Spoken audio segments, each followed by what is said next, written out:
Welcome to Nobel nursing channel. So చాలామంది MLHP ఎగ్జామ్స్కి prepare అవుతున్నారండి, entrance ఎగ్జామ్కి. సో వాళ్ళందరి గురించి కూడా నేను వీడియోస్ అనేది అప్లోడ్ చేస్తున్నాను. ఎవరైతే ప్రిపేర్ అవుతున్నానో చాలామంది అడిగే డౌట్ ఏంటంటే, అక్క ఏ బుక్స్ చదవాలి, ఏ బుక్స్ ఫాలో అవ్వాలి. సో దీనికి పర్టికులర్గా బుక్స్ అనేది ఏం లేదు, ఎందుకంటే ఎగ్జామ్ సిలబస్లో నర్సింగ్ సబ్జెక్ట్స్ అన్నీ కూడా ఇంక్లూడ్ అయి ఉంటాయి అనేది ఉంది. సో మీ దగ్గర ఏ బుక్స్ ఉంటే ఆ బుక్స్ ప్రిపేర్ అవ్వండి. ఏ ఎగ్జామ్కి కూడా పలానా బుక్ అనేది ఉండదండి. సో అది మన యొక్క స్కిల్ అనమాట. సో మ్యాక్సిమం మీరు ఎన్ని క్వశ్చన్స్, ఎన్ని బిట్స్ మీరు గ్యాదర్ చేయగలరో అన్ని బిట్స్ గ్యాదర్ చేసుకుని ఒక చోట రాసుకోండి. సో నేనైతే బిట్స్ అనేవి చాలాసార్లు టాపిక్ వైజ్ రాసుకుంటానండి. బ్రెస్ట్ ఫీడింగ్కి సంబంధించి, ఫ్యామిలీ ప్లానింగ్కి సంబంధించి, క్యాన్సర్కి సంబంధించి, అట్లా అది మీ ఇష్టం అండి. మీరు ఎట్లా కంఫర్ట్ అయితే మీరు అట్లా రాసుకోండి. మీరు ఎన్ని బిట్స్ చదివారు అనేది ఇంపార్టెంట్, ఏ బుక్ ఫాలో అయ్యారు అనేది ఇంపార్టెంట్ కాదండి. సో నేను పెట్టే ప్రతి బిట్ కూడా ప్రీవియస్ ఎగ్జామ్స్లో అడిగినటువంటి బిట్స్ అనమాట. సో లేట్ చేయకుండా క్వశ్చన్లోకి వెళ్ళిపోదాము. సో ఫస్ట్ క్వశ్చన్ వచ్చేసి, epidemiological triad are all included except. Epidemiological ట్రైడ్లో ఏమేమి ఇంక్లూడ్ అయి ఉంటాయి, ఇంక్లూడ్ కానిదేంటి? సో ఎపిడమిలాజికల్ ట్రైడ్లో ఏజెంట్, హోస్ట్, ఎన్వైరన్మెంట్ అనేది ఉంటుంది, ఇన్వెస్టిగేటర్ అనేది ఉండదు. సో ఇక్కడ ఇంక్లూడ్ అయినవి 3, ఇంక్లూడ్ కానిది ఇన్వెస్టిగేటర్. సో కరెక్ట్ ఆన్సర్ వచ్చేసి ఇన్వెస్టిగేటర్ అనమాట. సో ఎపిడమిలాజికల్ ట్రైడ్ అంటే ఏంటండి అంటే డిసీజ్ని కలిగించేటువంటి దాంట్లో ఏమేమి ఉంటాయి. సో డిసీజ్ని కలిగించే దాంట్లో మనకి ఏజెంట్ ఉంటుంది, హోస్ట్ ఉంటుంది, ఎన్వైరన్మెంట్ ఉంటుంది. ఇన్వెస్టిగేటర్ అనేది ఉండదు.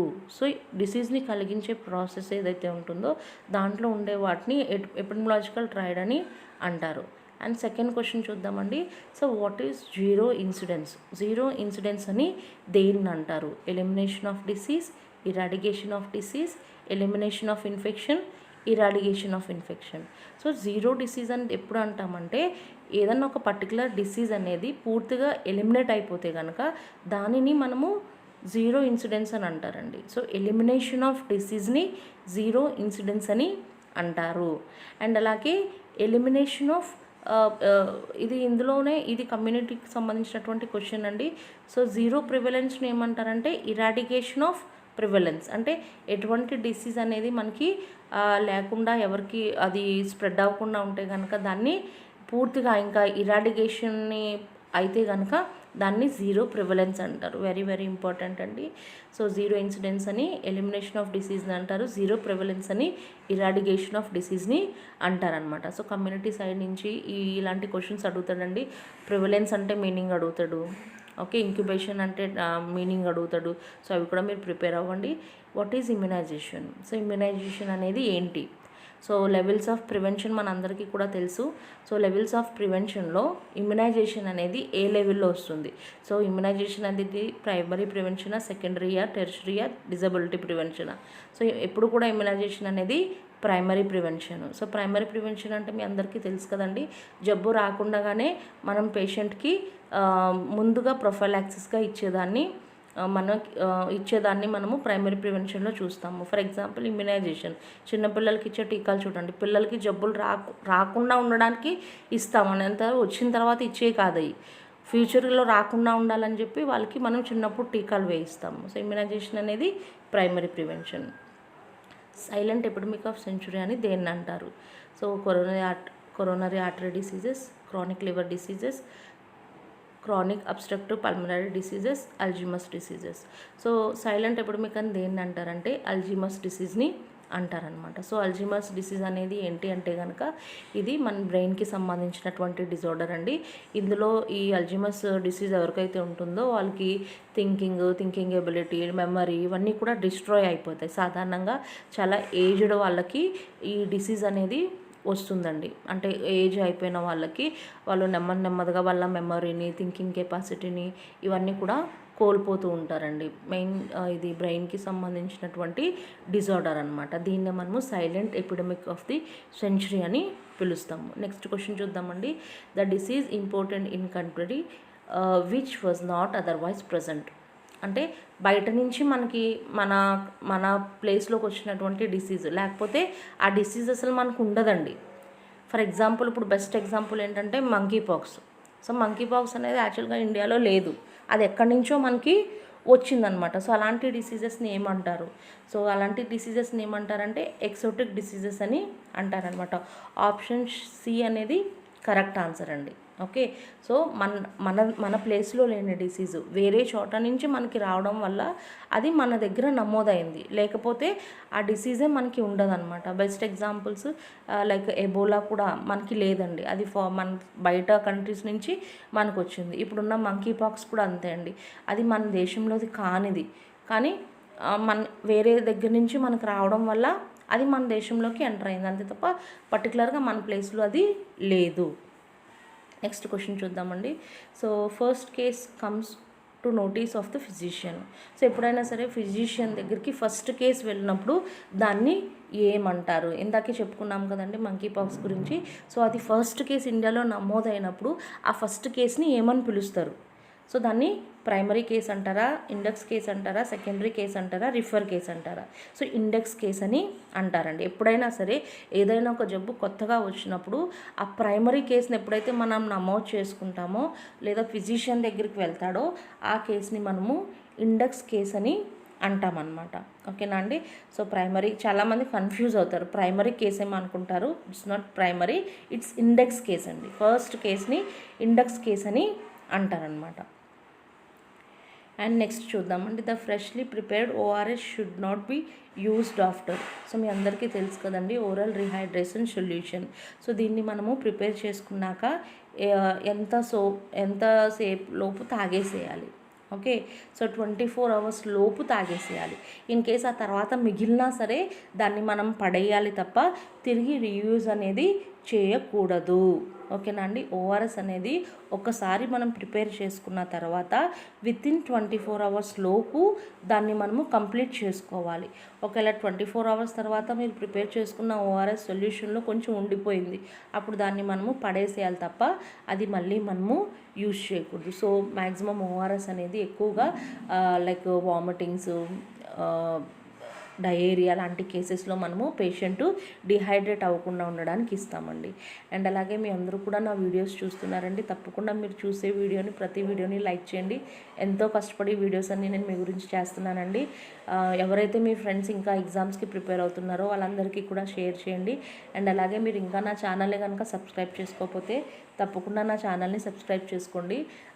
ఏంటంటే క్వశ్చన్స్ అన్నీ కూడా గ్యాదర్ చేసి దాన్ని అంతా మళ్ళీ ఒక లైన్లో అమర్చుకుని ఇది చేయడం అనేది దీని వెనకాల చాలా కష్టం ఉంటుందండి. సో మీ అందరి గురించి కూడా నేను అది చేస్తున్నాను. సో ఎవరైతే ఎగ్జామ్స్కి ప్రిపేర్ అవుతున్నారో, ఎందుకంటే మనం ఎవరూ కూడా కోచింగ్కి వెళ్ళి ఎగ్జామ్కి ప్రిపేర్ అవ్వట్లేదు, నేను కూడా ఇట్లా నెట్లో చూసే నేను ఎగ్జామ్కి ప్రిపేర్ అయ్యి జాబ్ కొట్టాను. సో మీరేమీ చాలామంది భయం వేస్తుంది అంటున్నారు, దేనికి భయపడొద్దండి. సో మీరు ఎంత చదవగలిగి మీరు ఎంత న్యాయం చేస్తే మీకు ప్రతిఫలం అనేది అంత గొప్పగా వస్తుంది. సో ఆల్ ది బెస్ట్ అండి. తప్పకుండా నా వీడియోని లైక్ చేయండి, షేర్ చేయండి, సబ్స్క్రైబ్ చేయండి. నెక్స్ట్ క్వశ్చన్ చూద్దామండి. What number of sputum specimens collected diagnosis tuberculosis in dots is? So ఎన్నిసార్లు మనం అంటే డాట్స్ మీకు తెలుసు కదండి, ఇది ట్యూబర్క్లోసిస్లో ఇంక్లూడ్ అయినటువంటి ప్రోగ్రాము డాట్స్ అనేది. అది కూడా డాట్స్ అనేది ఏ డిసీజ్కి సంబంధించినటువంటిదని కూడా క్వశ్చన్స్ అడుగుతారండి. సో డాట్స్ అనేది ట్యూబర్క్లోసిస్కి సంబంధించినటువంటి ప్రోగ్రాము. సో ఎన్ని స్పుటమ్స్ స్పెసిమెన్స్ని మనం కలెక్ట్ చేయాలి అనేది ఇక్కడ అడిగారు. సో ట్యూబర్క్లోసిస్ని డయాగ్నోసిస్ చేయడానికి ఆప్షన్ ఏ కరెక్ట్ ఆన్సర్ అండి. 3 స్పెసిమెన్స్, తప్పకుండా 3 స్పెసిమెన్స్ని మనం కలెక్ట్ చేసి మనము ఈ డయాగ్నోసిస్ని ట్యూబర్క్లోసిస్ని కన్ఫర్మ్ చేసుకుంటాం అన్నమాట. ఓకేనా అండి? సో డాట్స్ అనే ప్రోగ్రాంలో మనము 3 times ఆ 3 స్పుటమ్స్ని స్పెసిమెన్స్ని కలెక్ట్ చేసి ట్యూబర్క్లోసిస్ని కన్ఫర్మ్ చేసుకుంటాము. తర్వాత ఫ్లాసిడ్ పారాలిసిస్, తర్వాత fever, sore throat, constipation are the main manifestations of. So పైన ఉన్నటువంటి లక్షణాలన్నీ కూడా, ఈ పైన ఉన్నటువంటి క్లినికల్ మేనిఫెస్టేషన్స్ అన్నీ కూడా ఏ డిసీజ్లో కనిపిస్తాయి? Diphtheria, tuberculosis, polio, renal tumour. So correct answer వచ్చేసి పోలియో అండి. సో పోలియోలోనే మనకి flaccid paralysis, fever, sore throat, constipation అనేవి కనిపిస్తాయి అన్నమాట. సో ఇట్లా కూడా అడుగుతాడండి, కొన్ని లక్షణాలు ఇచ్చి అవి ఏంటి అనేది కూడా, అది ఏ జబ్బుకు సంబంధించింది అనేది కూడా అడుగుతారు. సో ఇందులో కూడా మనము కన్ఫ్యూజ్ అవ్వకూడదండి. ఓకే, సో మనకి డిప్థీరియాలో సోర్ థ్రోట్ అనేది ఉంటుంది, కానీ సో ఫ్లాసిడ్ పారాలిసిస్ అనేది ఉండదు, కాన్స్టిపేషన్ అనేది ఉండదు. ట్యూబర్క్యులోసిస్లో ఫీవర్ ఉంటుంది, వెయిట్ లాస్ అనేది ఉంటుంది. ఓకే. సో అలాగా మీరు ఆ డిసీజ్ని క్లియర్గా దాని గురించి చదివితే కనుక మీకు ఒక అవగాహన వస్తుంది. తర్వాత the humour humoral immunity is based on, so main production of antibodies. So మన ఇమ్యూనిటీ అనేది దేనిపైన బేస్ అయి ఉంటుందంటే మన బాడీ ఏదన్నా ఇన్ఫెక్షన్ అటాక్ అయినప్పుడు, ఏదన్నా మనకి ఇన్ఫెక్షన్ వచ్చినప్పుడు సో మన బాడీ అనేది ఎంత యాంటీబాడీస్ని ప్రొడ్యూస్ చేయగలదనే దానిపైన బేస్ అయి ఉంటుందండి. సో అంటారు కదండి రోగ నిరోధక శక్తి. సో రోగ నిరోధక శక్తి అంటే ఏంటంటే ఏదన్నా ఇన్ఫెక్షన్ వచ్చినప్పుడు మన బాడీ ఎలా పోరాడుతుంది అంటే మన బాడీ పోరాటం అంటే యాంటీబయాటిక్స్ని రిలీజ్ చేస్తుంది. సో దానిపైన ఇమ్యూనిటీ అనేది బేస్ అయి ఉంటుంది. తర్వాత rashes of chicken pox first appears on. So chicken pox అనేది మీకు తెలుసు కదండి, ఇది ఒక వైరల్ అండ్ అలాగే స్కిన్కి సంబంధించినటువంటి ఇన్ఫెక్షన్ అండి. దీంట్లో మనకు చాలా లక్షణాలు ఉంటాయి. సో ఈ చికెన్ పాక్స్కి సంబంధించి ఫస్ట్ ర్యాష్ అనేది ఎక్కడ వస్తుంది, ట్రంకా, ఫేసా, ఆర్మా, లెగ్స్ అంటే కనుక trunk is a correct answer అండి. సో లైక్ ట్రంక్ పైన మనకి ఈ యొక్క చిన్న చిన్న పొక్కులు అనేవి వస్తాయండి. సో ఇది వెరీ వెరీ ఇంపార్టెంట్. అండ్ అలాగే దీని తర్వాత వెంటనే వచ్చే క్వశ్చన్ మీజిల్స్ అనమాట. సో ఇవి చాలా ఎగ్జామ్స్లో మనకి తరచుగా అడిగినటువంటి క్వశ్చన్, గుర్తుపెట్టుకోండి.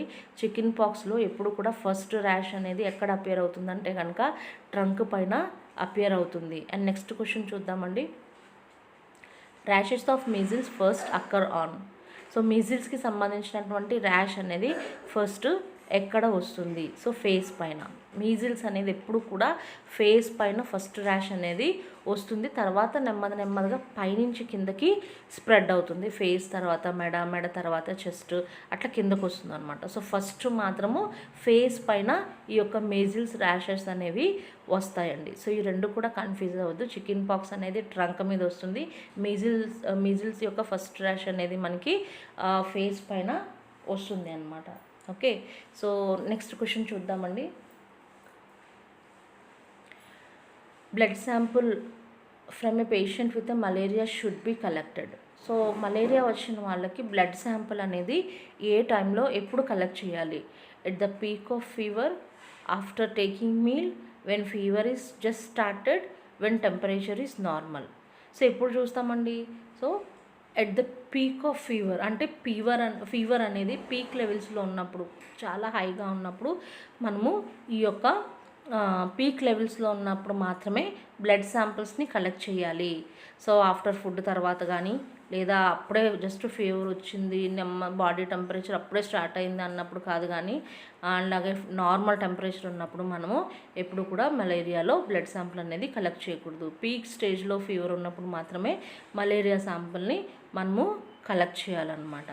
సో నెక్స్ట్ అండి, sunken eyes, hollow cheeks, subnormal temperature, decrease urine output, washerman's hands are features of. ఇందాక ఒక క్వశ్చన్ చూసాం కదండి, లక్షణాలు ఇచ్చి ఇవి ఏ డిసీజ్లో కనిపిస్తాయని అడుగుతారు. సో ఇది డిహైడ్రేషన్లో మనకి ఈ లక్షణాలన్నీ కూడా కనిపిస్తాయి. సో ఎప్పుడైతే పేషెంట్ వామిటింగ్ కానీ, సివియర్ డయేరియా, కలరా లాంటి వాటిల్లో సివియర్ డిహైడ్రేషన్లోకి కనుక పిల్లలు వచ్చేస్తే సో వాళ్ళలో మనకి sunken eyes, hollow cheeks, subnormal temperature, decrease urine output, washerman's hands లాగా ఈ ఫీచర్స్ అన్నీ కూడా కనిపిస్తాయి.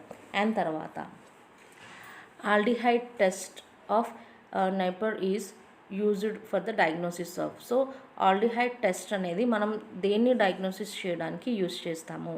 సో మీజిల్సా, డెంగ్యూనా, కాలాహజారా, నిమోనియానా?